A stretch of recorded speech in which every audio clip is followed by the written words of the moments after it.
ನಮಸ್ತೆ. 29/6/2025 ಭಾನುವಾರ ಶುಕ್ಲ ಪಕ್ಷ. ಇವತ್ತು 4ನೇ ತಿಥಿಯಾದ ಚತುರ್ಥಿ ಇದೆ. 9 ಗಂಟೆ 14 ನಿಮಿಷ 40 ಸೆಕೆಂಡ್ವರೆಗೂ. ಆಮೇಲೆ ಪಂಚಮಿ. ಇವತ್ತಿನ ನಕ್ಷತ್ರ ಆಶ್ಲೇಷ. 6 ಗಂಟೆ 34 ನಿಮಿಷ AM ಅಂದರೆ ಬೆಳಗ್ಗೆವರೆಗೂ. ಆಮೇಲೆ ಮಖ ನಕ್ಷತ್ರ ಬರುತ್ತದೆ. ಬೆಳಗ್ಗೆ 6:34ವರೆಗೂ ಕ್ಷಯ ಅಂದರೆ ಕರಗೋಗೋದು, ಆದ್ದರಿಂದ ಎಚ್ಚರ. ಆಮೇಲೆ ಬರುವ ಮಖ ನಕ್ಷತ್ರವು ಕೂಡ ಶುಭಕರವಾಗಿಲ್ಲ. ಮರಣವು ಸಂಪತ್ತು ನಾಶವೂ ಇದೆ. ಶುಭದನವಲ್ಲ. ಎಂದಿನಂತೆ ಮಾಡುವ ಕಾರ್ಯಗಳನ್ನು ಅಂದರೆ ದಿನನಿತ್ಯ ಕಾರ್ಯಗಳನ್ನು ಮಾಡಿ, ಒಳ್ಳೆಯ ಕಾರ್ಯಗಳನ್ನು ಮಾಡಿ. ಖಂಡಿತವಾಗಿ ಹೊಸದಾಗಿ ಮಾಡುವಂಥ ನೂತನ ಕಾರ್ಯಗಳಿಲ್ಲ. ಇವತ್ತಿನ ಶುಭ ಸಮಯ ಅಂತಂದರೆ ದಿನ ಸರಿಯಿಲ್ಲ ಅಂತಂದರೂ ಎಮರ್ಜೆನ್ಸಿಗೆ ಬೇಕಾಗುತ್ತದೆ. ನಾವು ಎಂದಿನಂತೆ ಕೊಡ್ತಾ ಬಂದಿದ್ದೀವಿ.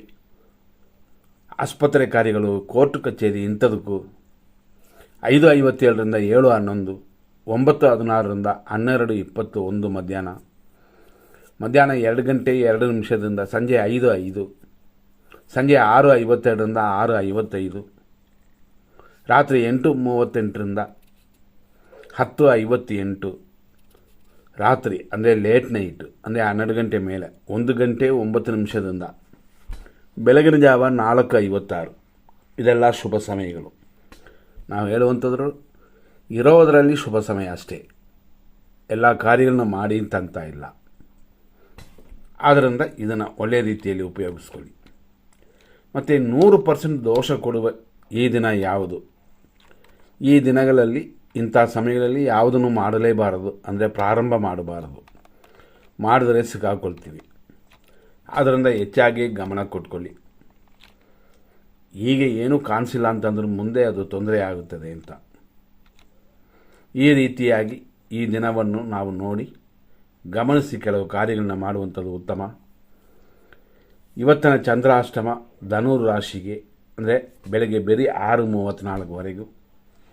ಆನಂತರ ಮಕರ ರಾಶಿಗೆ ದೋಷ ಉಂಟು. ಮಹಾ ಕಾಳಸರ್ಪ ದೋಷವಿದೆ ಇವತ್ತು ಹುಟ್ಟುವ ಮಕ್ಕಳಿಗೆಲ್ಲ ಕಾಳಸರ್ಪ ದೋಷವಿದೆ. ಆದ್ದರಿಂದ ಎಲ್ಲ ರೀತಿಯಲ್ಲೂ ಈ ದಿನ ಅನುಕೂಲಕರವಾಗಿಲ್ಲ. ಹೇಳಬೇಕು ಅಂದರೆ ಮಕ್ಕಳು ಹುಟ್ಟೋದು ಒಳ್ಳೆಯದಲ್ಲ ಅಂತಾನೆ. ಮುಂದೆ ಅದರ ಎಫೆಕ್ಟ್ ಇರುತ್ತದೆ. ಹೆಚ್ಚಾಗಿ ಗಮನ ಕೊಡಬೇಕು. ಆಶ್ಲೇಷ ನಕ್ಷತ್ರವು ಕೂಡಿ ಬಂದಿದೆ. ಇದು ಬೇರೆ ಸರ್ಪದೋಷಕ್ಕೆ ಕಾರಣವಾಗುತ್ತದೆ. ಹಂಗಾಗಿ ಕಾಲಸರ್ಪದೋಷ, ಆಶ್ಲೇಷ ನಕ್ಷತ್ರ ಎಲ್ಲವೂ ಕೂಡಿರೋದರಿಂದ ಇದು ಅಶುಭ ದಿನವಾಗಿ. ಆಮೇಲೆ ಬರುವಂಥ ನಕ್ಷತ್ರವೂ ಕೂಡ ದೋಷ ಇರುತ್ತೆ ಅಂತ ನಾವು ಅಂದಿವಿ. ಇವತ್ತಿನ ದಿನದಲ್ಲಿ ಮತ್ತಷ್ಟು ವಿಶೇಷಗಳನ್ನ ನೋಡೋಣ. ಅಂದರೆ ನಾವು ಹೇಳಿವೆ ಕೆಟ್ಟ ಟೈಮು ಒಳ್ಳೆ ಟೈಮು ಅಂತ ಹೇಳಿದಾಗ ಖಂಡಿತವಾಗಿಯೂ ಕೆಟ್ಟ ಟೈಮು ಅಂತ ಹೇಳಿರುವಂಥ ಕೊಟ್ಟಿರುವಂಥ ಈ ಸಮಯವನ್ನು ಖಂಡಿತವಾಗಿ ಅವಾಯ್ಡ್ ಮಾಡಬೇಕು. ಉದಾಹರಣೆ ನೋಡೋಣ. 7:13ರಿಂದ 9:14 ಮೃತ್ಯು. 12:23ರಿಂದ 2 ಗಂಟೆಯವರೆಗೂ ಯಮಕಂಡ ಕಾಲ ಮಧ್ಯಾಹ್ನ. ಸಂಜೆ 5:07ರಿಂದ 5:58ವರೆಗೂ ದುರ್ಮುಹೂರ್ತ. ಈ ದುರ್ಮುಹೂರ್ತವೇ ಇನ್ನೂ ಮುಗಿದಿಲ್ಲ. ಅಷ್ಟರಲ್ಲಿ ರಾಹುಕಾಲವೂ ಕೂಡಿರುತ್ತದೆ ಇವತ್ತು. ಸಂಜೆ 5:13ರಿಂದ 6 ಗಂಟೆ 50 ನಿಮಿಷ ಸಂಜೆಯವರೆಗೂ ದೋಷವಿದೆ. ಸಂಜೆ 5:13ರಿಂದ 6:50ವರೆಗೂ ವಿಷಕಾಲ. ಈ ಸಮಯದಲ್ಲಿ ಅಂದರೆ ಸ್ವಲ್ಪನೇ ಗ್ಯಾಪ್ ಸಿಗಿದೆ. ಒಂದು 2 ನಿಮಿಷ 3 ನಿಮಿಷನೇ ಇದೆ. ಅಷ್ಟರಲ್ಲಿ 5:57ರಿಂದ 8:36ವರೆಗೂ ನಕ್ಷತ್ರ ವಿಷಘಟಿಕಾ ಕಾಲವಿದೆ. ಅಧಿಕವಾಗಿ ದೋಷ ಕೊಡುವಂಥ ಸಮಯವಿದು. ರಾತ್ರಿ 11ರಿಂದ 12:23ವರೆಗೂ ವಿಷಕಾಲ. ಇಷ್ಟರಲ್ಲೇ ಅಂದರೆ ವಿಷಕಾಲದಲ್ಲೇ ಮೃತ್ಯುವೂ ಸೇರುತ್ತದೆ.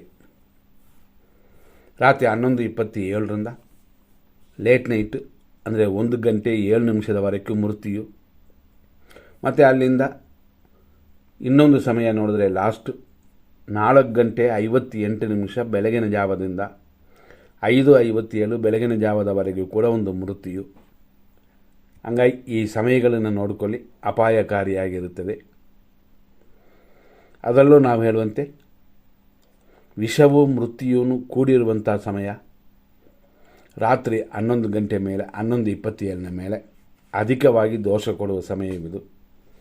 ತಿಳ್ಕೊಂಡು ನಿಮ್ಮ ಕಾರ್ಯಗಳನ್ನ ಮಾಡಿ. ಇವತ್ತು ದಿನವೇ ಅಶುಭವಾಗಿ ಇರೋದರಿಂದ, ಅಂದರೆ ಶುಭಕರವಾಗಿ ಇಲ್ಲದೇ ಇರೋದರಿಂದ ತಾರಾಬಲ ಚಂದ್ರಬಲ ಉಪಯೋಗ ಇಲ್ಲ. ಇದು 6:34ವರೆಗೂ. 6:34 ಮೇಲೆ ಏನಿದೆ ಅಂದರೆ ಅದುವೂ ಮರಣವೂ ಸಂಪತ್ತಿನ ನಾಶವೂ ಇರೋದರಿಂದ ಖಂಡಿತವಾಗಿ ಶುಭವಲ್ಲ. ಆದರೆ ದೇವರ ಕಾರ್ಯ, ದೇವರು ಪೂಜೆ ಮಾಡೋಕ್ಕೆ ಖಂಡಿತವಾಗಿ ದೋಷವಿಲ್ಲ. ಸ್ಕಂದ ಪಂಚಮಿ ಸುಬ್ರಹ್ಮಣ್ಯ ಸ್ವಾಮಿಗೆ ಪೂಜೆಗಳು ಮಾಡ್ಬೋದು. ಗೌರಿ ವ್ರತ, ಗೌರಿ ವ್ರತ ಇದೆಲ್ಲ ಇವತ್ತಿದೆ. ಆದ್ದರಿಂದಾಗಿ ಖಂಡಿತವಾಗಿ ಗಮನ ಕೊಡಿ. ಸಾಮಾನ್ಯವಾಗಿ ಈ ದಿನವನ್ನು ಅವಾಯ್ಡ್ ಮಾಡೋದೇ ಉತ್ತಮ ಅಂತ. ನಾಳೆಯ ದಿನ ಅಂದರೆ 30ನೇ ತಾರೀಕು ಸೋಮವಾರ ದಿನ, ಶುಕ್ಲ ಪಕ್ಷ. ನಾಳೆ ಪಂಚಮಿಯು ಮಕಾ ನಕ್ಷತ್ರವು ಕೂಡಿ ಬರುತ್ತದೆ. ಆದರೆ ನಾಳೆ ಮಕಾ ನಕ್ಷತ್ರ ಬೆಳಗ್ಗೆ 7:20:31 ಇರುತ್ತದೆ. ಅದು ಒಂದು 40% ಕೂಡ ಇಲ್ಲ. ಆನಂತರ ಅಂದರೆ ಪುಬ್ಬ ನಕ್ಷತ್ರ ಹುಟ್ಕೊಂಡ ಮೇಲೆ ಶುಭವಾಗಿದೆ. ಪುಬ್ಬ ನಕ್ಷತ್ರ ಬರೋದು 7:21 ಮೇಲೆ. ಆದ್ದರಿಂದ ನಾಳೆಯ ದಿನ ಹೆಂಗಿದೆ ಅಂತಲೂ ನೋಡಿದ್ವಿ. ನೋಡಿಕೊಂಡು ನಿಮ್ಮ ಕಾರ್ಯಗಳನ್ನು ಮಾಡಿ. ಮುಂದಿನ ಸಂಚಿಕೆಯಲ್ಲಿ ನೋಡೋಣ. ಧನ್ಯವಾದಗಳು.